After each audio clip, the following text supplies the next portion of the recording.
दोस्तों नमस्कार। स्वागत है आपका हमारे इस YouTube मंच पर। दोस्तों, महाराष्ट्र की राजनीति में कुछ बड़ा होने जा रहा है और वो बड़ा दरअसल भारतीय जनता पार्टी के अंदर, वहां की महायुति के अंदर और इन सब के पीछे जो खेल है, उस खेल में कुछ इस तरह की चीजें दिखाई दे रही है जो कल्पना से परे है, जिसकी कल्पना आपने नहीं की होगी कि महाराष्ट्र में यह भी हो सकता है। किसने सोचा था कि चुनावी नतीजे आने के 3 महीने के भीतर महाराष्ट्र में भारतीय जनता पार्टी एक नए लेवल की राजनीति करने पर उतर जाएगी। आपने महाराष्ट्र विधानसभा चुनाव का नतीजा देखा।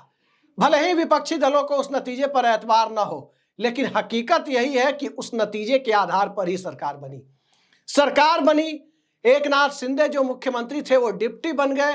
वो नाराज थे कि उन्हें मुख्यमंत्री पद नहीं दिया जा रहा था, लेकिन देवेंद्र फडणवीस जो सिंगल लार्जेस्ट पार्टी के नेता थे महाराष्ट्र विधानसभा में, वो नेता है महाराष्ट्र विधानसभा में, उन्हें ही मुख्यमंत्री का पद मिला। तीसरी ताजपोशी हुई। लेकिन देवेंद्र फडणवीस मुख्यमंत्री की कुर्सी पर अब आगे कितने दिनों तक टिके रहेंगे, यह सवाल सबसे बड़ा सवाल बनता जा रहा है। आखिर कौन दिल्ली का गुपचुप दौरा कर रहा है? किसके ऊपर पार्टी के मर्जर का, पार्टी के विलय का दबाव डाला जा रहा है? और एक हाथ में मुख्यमंत्री का पद और दूसरे हाथ में पार्टी के अस्तित्व को खत्म करने का आदेश। ये क्या चल रहा है बीजेपी और सहयोगी दलों के बीच? दरअसल ये कल्पना देवेंद्र फडणवीस ने तो निश्चित तौर पर नहीं की होगी। महाराष्ट्र के चुनावी नतीजे के बाद एकनाथ शिंदे जो कभी गुवाहाटी मॉडल के तहत मुख्यमंत्री बने थे, अब राज्य में उप मुख्यमंत्री हैं। एक बार फिर उनकी ताजपोशी करीब करीब तय लग रही है। आप सबको यह सुनकर आश्चर्य होगा कि उनकी ताजपोशी तय कैसे लग रही है।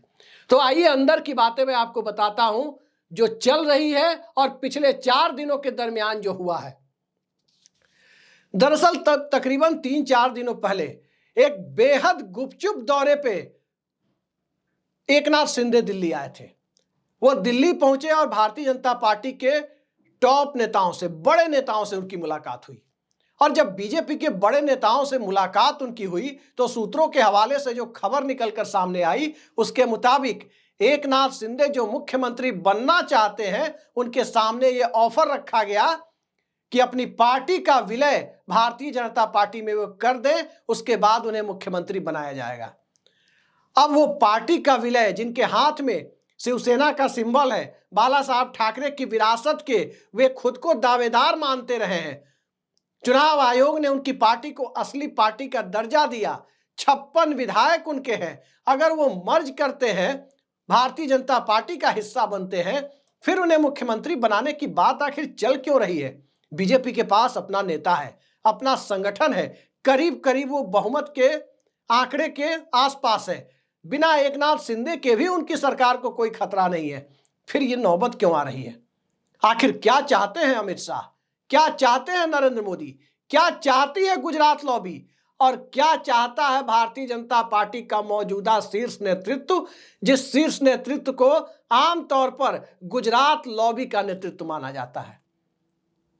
मैंने आपको पहले ही बताया कि भारतीय जनता पार्टी के अंदर उत्तराधिकार का सवाल है कि नरेंद्र मोदी के बाद कौन, और नरेंद्र मोदी के बाद कौन की लड़ाई में अभी तक तो लखनऊ और गांधीनगर के दावेदार दिख रहे थे।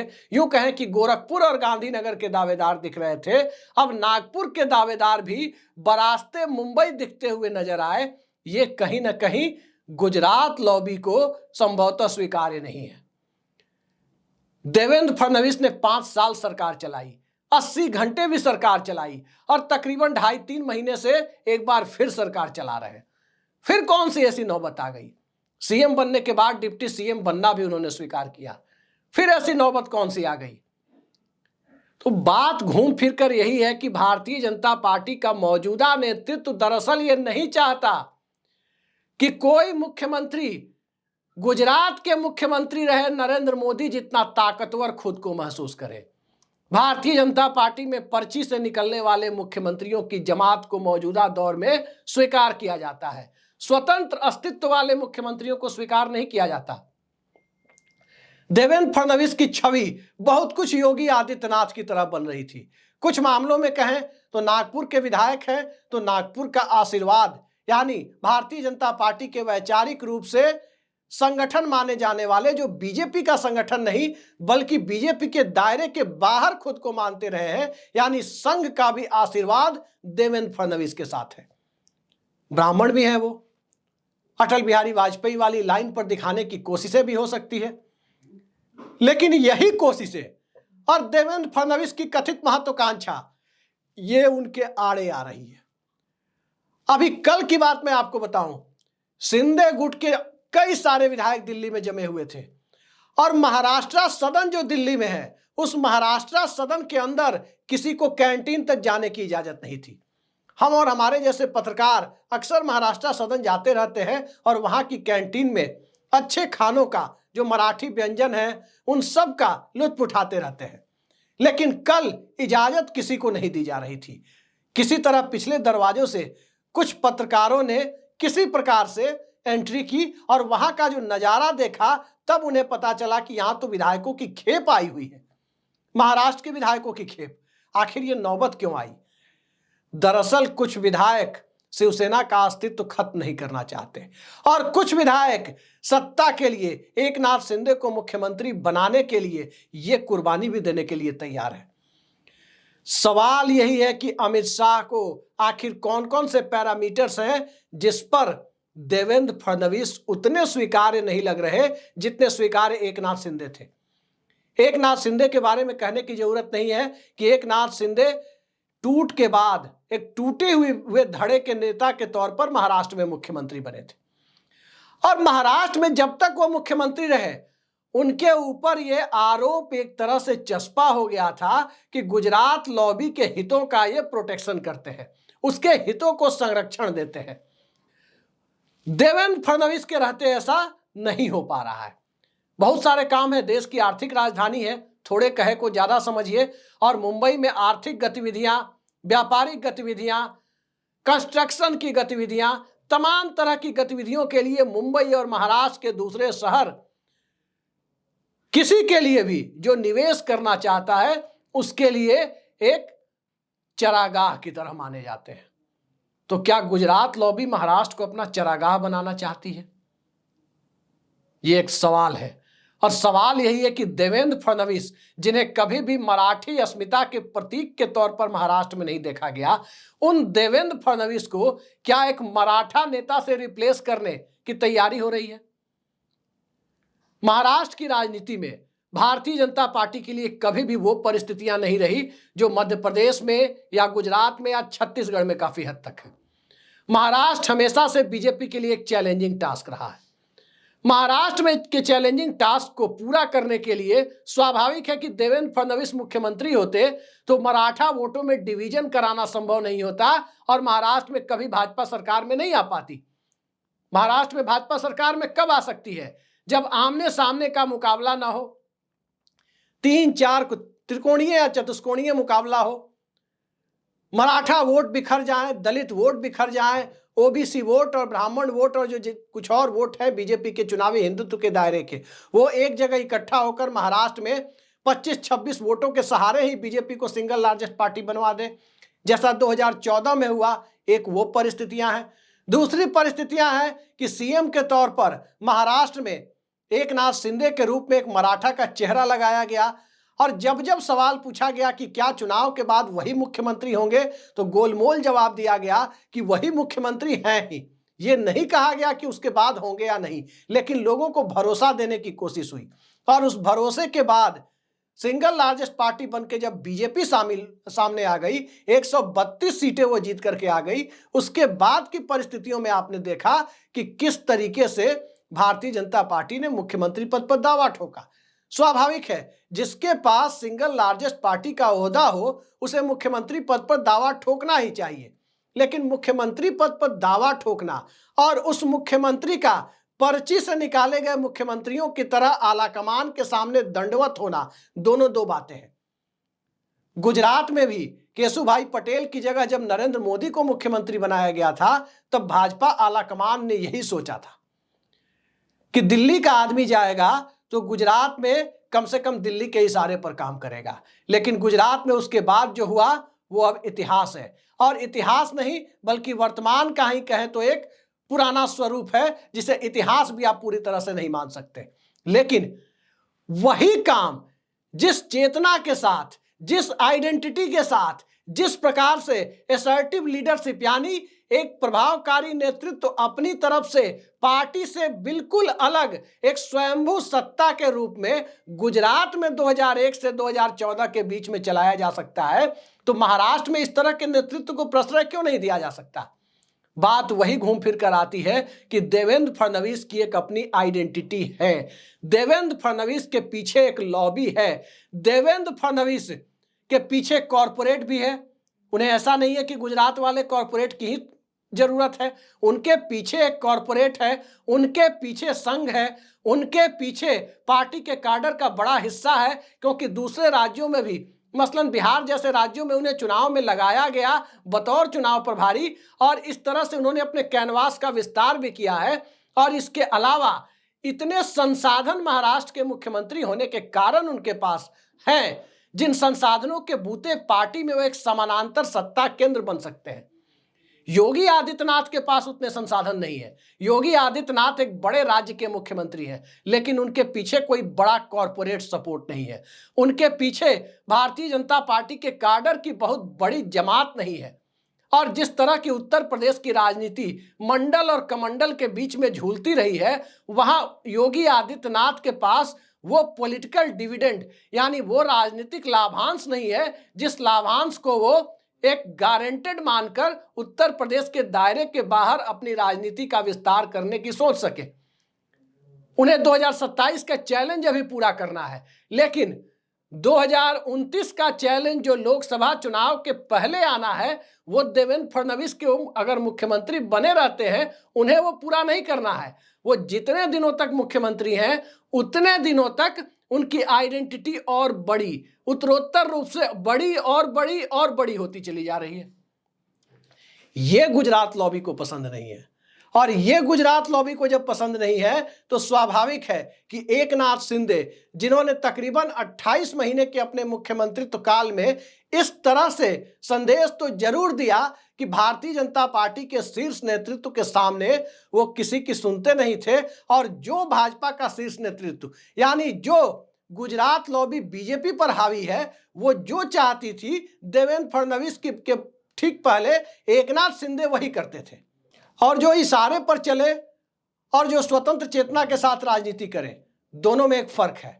और उसी फर्क को दिल्ली ने अब देख लिया है कि ज्यादा वक्त देवेंद्र फडणवीस को देना वैसा ही होगा जैसे लाल कृष्ण आडवाणी ने ज्यादा वक्त नरेंद्र मोदी को दे दिया था। अटल बिहारी वाजपेयी की बात नहीं मानी थी, लेकिन तब तो प्रधानमंत्री और गृह मंत्री यानी अटल आडवाणी के बीच नरेंद्र मोदी को लेकर एक मतभेद का माहौल था। आज की तारीख में नरेंद्र मोदी और अमित शाह यानी प्रधानमंत्री और गृह मंत्री के बीच देवेंद्र फडणवीस को लेकर कोई मतभेद नहीं है। देवेंद्र फडणवीस को लेकर मतभेद नहीं होने का एक कारण यह भी है कि सिर्फ अमित शाह को ही दिक्कतें नहीं है, सिर्फ गुजरात लॉबी में पॉलिटिकल लॉबी को ही दिक्कतें नहीं है। पॉलिटिकल लॉबी के राजनीतिक लोगों के अलावा जिनके वेस्टेड इंटरेस्ट हैं, जिनके अपने दूसरे तरीके के हित हैं महाराष्ट्र में, कहीं ना कहीं देवेंद्र फडणवीस उसके लिए भी एक बाधा बनते हुए दिखाई दे रहे हैं। और स्वाभाविक है, अब वो बाधा बने या ना बने, अब वो आला कमान के सामने सरेंडर होने की अपनी एक भंगिमा बनाने की कोशिश भी करें, लेकिन उसका फायदा नहीं होना है, क्योंकि वो एक बार असर्टिव होकर दिखा चुके हैं कि वो एक ताकतवर मुख्यमंत्री हैं। और जब ताकतवर मुख्यमंत्री भारतीय जनता पार्टी के अंदर होंगे तो एक तो लखनऊ में बनाने के बाद हटाया कैसे जाए, इसको लेकर के दिल्ली में तमाम तरह की कोशिशों के बावजूद बीजेपी को लग रहा है कि एक बहुत बड़ा रिस्क ना हो जाए। वहीं दूसरी तरफ महाराष्ट्र में लग रहा है कि अभी देवेंद्र फडणवीस को भी उस स्थिति में जाने देना क्या उचित होगा जहां योगी आदित्यनाथ हैं, जहां हटाने के पहले सोचना पड़े। दरअसल महाराष्ट्र की राजनीति में एकनाथ शिंदे को मुख्यमंत्री बनाना भारतीय जनता पार्टी का, बीजेपी के शीर्ष नेतृत्व का एक एहसान था।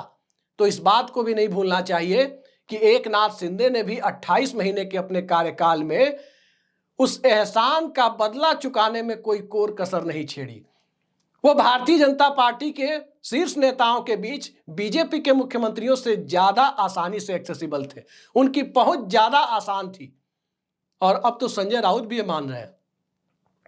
उन्होंने भी यूट्यूब के एक चैनल को, एक वरिष्ठ पत्रकार को इंटरव्यू दिया है और उन्होंने भी इस बात की पुष्टि की है कि इस तरह की चीजें चल रही है, शिवसेना को खत्म करने की तैयारी है। महाराष्ट्र की राजनीति में बीजेपी चाहती क्या है, यह किसी से छिपा हुआ नहीं है। बीजेपी चाहती दरअसल यही है कि महाराष्ट्र बीजेपी के कंट्रोल में रहे। भला कौन सी पार्टी ऐसी होगी जो नहीं चाहेगी कि इस देश में जिस राज्य का आर्थिक साम्राज्य बहुत बड़ा हो, वो राज्य उसके कंट्रोल में ना रहे। बीजेपी के हाथ में महाराष्ट्र बना रहे और कांग्रेस पार्टी और शरद पवार, उद्धव ठाकरे ये इस स्थिति में ना रहे कि मुख्य विपक्ष की भूमिका भी प्रभावकारी ढंग से निभा सके। आने वाले समय में यह भी हो सकता है कि एकनाथ शिंदे को मुख्यमंत्री बनाने के प्रश्न पर, उस सवाल पर अजीत पवार रिवोल्ट कर जाएं। तो अजीत पवार के रिवोल्ट की अब चिंता भी नहीं है, क्योंकि भारतीय जनता पार्टी के अंदर जो स्थिति है वो यही है। 132 बीजेपी के हैं, 156 विधायक एकनाथ शिंदे के हैं। अगर ये एक हो जाते हैं तो 288 की विधानसभा में 188 तो इन्हीं के पास है। और उस स्थिति में स्वाभाविक तौर पर चाहेंगे कि अजीत पवार यदि विपक्ष में जाते हैं तो मुख्य विपक्षी दल की भूमिका वो निभाएं, ताकि शरद पवार और उद्धव ठाकरे के सामने भी ये परिस्थितियां हो कि अजीत पवार उनसे बड़े नेता हैं।